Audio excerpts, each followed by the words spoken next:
Hi everyone, welcome back. ಎಲ್ಲ degree ವಿದ್ಯಾರ್ಥಿಗಳಿಗೆ ನಮ್ಮ ಚಾನಲ್ಗೆ ಸ್ವಾಗತ ಸುಸ್ವಾಗತ.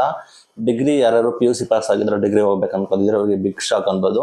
ಕಂಪ್ಲೀಟ್ ಮಾಹಿತಿನ ತಿಳಿಸ್ಕೊಡ್ತೀನಿ. ಚಾನಲ್ಗೆ ಸಬ್ಸ್ಕ್ರೈಬ್ ಆಗಿ, ವಿಡಿಯೋ ಇಷ್ಟ ಆದರೆ ಲೈಕ್ನ ಮಾಡಿ. ನಿಮಗೆ ಗೊತ್ತಿರೋ ಹಾಗೆ ಡಿಗ್ರಿ ಬಂದ್ಬಿಟ್ಟು ಗೊಂದಲ ಆಗಿತ್ತು. NEP ಪ್ರಕಾರ 4 ವರ್ಷ ಅಂತ ಹೇಳಿ ಡಿಗ್ರಿ ಅನೌನ್ಸ್ಮೆಂಟ್ ಕೂಡ ಮಾಡಿದ್ರು. ವಿರೋಧ ಕೂಡ ವ್ಯಕ್ತಪಡಿಸಿದ್ರು. ಸ್ಟೇಟ್ ಅವರು, ರಾಜ್ಯ ಸರ್ಕಾರದವರು, ನಾವು ಇದನ್ನ ಕ್ಯಾನ್ಸಲ್ ಮಾಡ್ತೀವಿ, SCP ತರ್ತೀವಿ, ಸ್ಟೇಟ್ ಎಜುಕೇಶನ್ ಪಾಲಿಸಿ ಅಂತ ಹೇಳಿದ್ರು. ಡಿಗ್ರಿ 4 ವರ್ಷ ಬದ್ದು 3 ವರ್ಷ ಇರುತ್ತೆ. ಇಚ್ಛೆ ಪಡೋರು ಮಾತ್ರ ಎಕ್ಸ್ಟ್ರಾ ಬೇಕಾದ್ರೆ ಮಾಡ್ಕೋಬಹುದು. ಇದು ಎಲ್ಲ ಯೂನಿವರ್ಸಿಟಿಗಳಿಗೆ ಅಪ್ಲಿಕೇಬಲ್ ಆಗುತ್ತೆ. ಕೆಲವೊಂದು ಯೂನಿವರ್ಸಿಟಿಗಳಲ್ಲಿ ಎಕ್ಸ್ಟ್ರಾ ಕೊಡ್ತೀವಿ. ಇನ್ ಕೇಸ್ ಅವರು ಇಚ್ಛೆ ಪಟ್ಟರೆ ಮಾತ್ರ ಅವರು 4 ವರ್ಷ ಮಾಡಲಿ. ಎಲ್ಲ ಡಿಗ್ರಿ 3 ವರ್ಷ ಇರಲಿ. ವಿದ್ಯಾರ್ಥಿಗಳಿಗೆ ಸಮಸ್ಯೆ ಆಗುತ್ತೆ, ಗೊಂದಲ ಆಗುತ್ತೆ, ಸಿಲೆಬಸ್ ಇಶ್ಯೂಸ್ ಆಗುತ್ತೆ ಅಂತ ಹೇಳ್ತಾ ಇದ್ರು.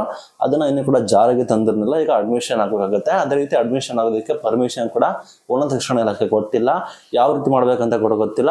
ಏಕರೂಪ ಶಿಕ್ಷಣ ನೀತಿ ಕೂಡ ಜಾರಿಗೆ ತಂದಿದ್ರು. ಎಲ್ಲಾ ಯೂನಿವರ್ಸಿಟಿಗಳಲ್ಲೂ ಏಕರೂಪದಲ್ಲಿ ಪರೀಕ್ಷೆ, ಏಕರೂಪದಲ್ಲಿ ವೇಳಾಪಟ್ಟಿ, ಟೈಮ್ ಟೇಬಲ್, ಏಕರೂಪದಲ್ಲಿ ರಿಸಲ್ಟ್ ಬರೋದಕ್ಕೆ ತಯಾರಿ ಕೂಡ ಮಾಡ್ಕೊಂಡಿದ್ರು. ಅದನ್ನು ಕೂಡ ಅನುಷ್ಠಾನಕ್ಕೆ ತಂದಿಲ್ಲ. ಗೊಂದಲಮಯ ವಾತಾವರಣ ಆಗಿದೆ ವಿದ್ಯಾರ್ಥಿಗಳಿಗೆ. ನೀವು ಗೊತ್ತಿರೋ ಹಾಗೆ ಅದನ್ನು ಅನುಷ್ಠಾನಕ್ಕೆ ತರಬೇಕು. ಈಗ ಎಲೆಕ್ಷನ್ ಇದೆ, ಚುನಾವಣೆ ನೀತಿ ಸಂಹಿತೆ ಜಾರಿ ಇದೆ. ಆ ನಿಟ್ಟಿನಲ್ಲಿ ಎಲೆಕ್ಷನ್ ಫಲಿತಾಂಶ ಮುಗಿದು ರಿಸಲ್ಟ್ ಬರೋವರೆಗೂ ಏನು ಮಾಡೋದಕ್ಕೆ ಆಗೋದಿಲ್ಲ. ಜೂನ್ 4ನೇ ತಾರೀಕು ಫಲಿತಾಂಶ ಬರೋದು. ನಂತರ ಚುನಾವಣಾ ನೀತಿ ಸಂಹಿತೆ ಜಾರಿ ಎಂಡ್ ಆದ್ಮೇಲೆ ನಂತರ ಮಾತ್ರ ಮಾಡೋಕ್ಕಾಗುತ್ತೆ. ಈ ರೀತಿ ಗೊಂದಲಮಯ ವಾತಾವರಣ ಆಗಿದ್ದಾವೆ. ಖಾಸಗಿ ಕಾಲೇಜುಗಳಲ್ಲಿ ಅಡ್ಮಿಷನ್ ಕೂಡ ಮಾಡ್ಕೊಳ್ತಾ ಇದ್ದಾರೆ. ಗೌರ್ಮೆಂಟ್ ಕಾಲೇಜುಗಳಲ್ಲಿ ಹೋದ್ರೆ ಬರೀ ಜಸ್ಟ್ ಇನ್ಫಾರ್ಮೇಶನ್ ಕೊಟ್ಟು, ಒಂದು ನಿಮಿಷ, ಕೋರ್ಸ್ ಬಗ್ಗೆ ಬರೀ ಇನ್ಫಾರ್ಮೇಶನ್ ಕೊಟ್ಟು ಕಳಿಸ್ತಾ ಇದ್ದಾರೆ. ಕೋರ್ಸ್ ಬಗ್ಗೆ ಯಾವುದೇ ರೀತಿ ಗೊಂದಲಮಯ ವಾತಾವರಣ ಆಗಿದೆ. ಇನ್ನು ಅನುಷ್ಠಾನಕ್ಕೆ ಕೂಡ ತಂದಿಲ್ಲ. ಈ ಹಿಂದೆ ಇದರ ಪ್ರಕರಣ ಮಾಡಿದ್ರೆ 4 ವರ್ಷ ನೀವು ಡಿಗ್ರಿ ಓದಬೇಕಾಗುತ್ತೆ. ಗೊಂದಲ ಆಗುತ್ತೆ. 1 ವರ್ಷ ಹೋದ್ರೆ ಸರ್ಟಿಫಿಕೇಟ್ ಕೂಡ, 2 ವರ್ಷ ಹೋದ್ರೆ ಕೂಡ ಸರ್ಟಿಫಿಕೇಟ್, 3 ವರ್ಷ ಓದೋ ಸರ್ಟಿಫಿಕೇಟ್ ಆ ರೀತಿ ಕೊಡಬೇಕು ಅಂತ ಗೊಂದಲ ಆಗಿತ್ತು. ವಿದ್ಯಾರ್ಥಿಗಳು, ಪಾಲಕರಿಗೂ ಕೂಡ ಪ್ರಶ್ನೆ ಕಾಡ್ತಾ ಇದೆ. 4 ಬದಲು 3 ವರ್ಷಕ್ಕೆ ಮಾಡಿ ಅಂತ SCP ಇದು ಮಾಡಿತ್ತು. ಚುನಾವಣಾ ನೀತಿ ಸಂಹಿತೆ ಜಾರಿ ಇದೆ. ಏಕರೂಪ ವೇಳಾಪಟ್ಟಿ, ಒಂದೇ ಬಾರಿ ಎಕ್ಸಾಮು, ಒಂದೇ ಬಾರಿ ಫಲಿತಾಂಶ. ಈಗ ಹೇಗೆ PUC ಪರೀಕ್ಷೆ ನಡೆದ ರಾಜ್ಯದಂತ PUC ಬೋರ್ಡ್ ಒಂದು ಬಾರಿ ನಡೀತದೆ, ಒಂದೇ ಬಾರಿ ವೇಳಾಪಟ್ಟಿ ಇರ್ತದೆ.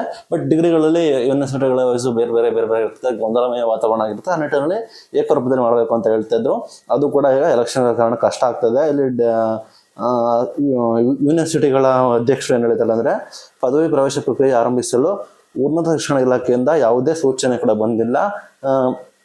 ಇದರಿಂದ ಪ್ರವೇಶ ಕೋರಿ ಆಗಮಿಸುವ ವಿದ್ಯಾರ್ಥಿಗಳ ಜೊತೆ ನಾವು ಜಸ್ಟ್ ಸಮಾಲೋಚನೆ ಮಾಡ್ತಾ ಇದ್ದೀವಿ. ವಿದ್ಯಾರ್ಥಿಗಳಿಗೆ ಕಾಲೇಜಿನ ಬಗ್ಗೆ ಮಾಹಿತಿ ಕೊಟ್ಟು ಕಳಿಸ್ತಾ ಇದ್ದೀವಿ ಅಂತ. ಇದರಿಂದ ಗೊಂದಲ ಬೇಗ ಬಗೆಹರಿಸಬೇಕು ಅಂತ ಹೇಳ್ತಾ ಇದ್ದಾರೆ. ಖಾಸಗಿ ಕಾಲೇಜುಗಳಲ್ಲಿ ಅಡ್ಮಿಷನ್ ಆಗ್ತಾ ಇದ್ದಾರೆ. ಆಸ್ ಎ ಸ್ಟೂಡೆಂಟ್ಸ್ ಆಗಿ ನೀವು ಏನಂತಾರೆ ಕಮೆಂಟ್ ಮಾಡಿ ತಿಳಿಸಿ. 3 ವರ್ಷ ಡಿಗ್ರಿ ಬೆಸ್ಟಾ, 4 ವರ್ಷ ಡಿಗ್ರಿ ಬೆಸ್ಟಾ, SCP ಬೆಸ್ಟಾ, NEP ಬೆಸ್ಟಾ, ಏಕರೂಪ ವೇಳಾಪಟ್ಟಿ ಬೆಸ್ಟಾ, ಅದು ಬಿಟ್ಟು ಬೇಕಾಬಿಟ್ಟು ಯೂನಿವರ್ಸಿಟಿಗಳು ಬೇಕಾಬಿಟ್ಟು ಅವರೇ ಮಾಡೋದು ಬೆಸ್ಟಾ? ಯಾವ ರೀತಿ ನಿಮ್ಮ ಅಭಿಪ್ರಾಯ ಏನಂತ ತಿಳಿಸ್ಕೊಡಿ. ಇದು ಇವತ್ತಿನ ವಿಡಿಯೋ. Thank you.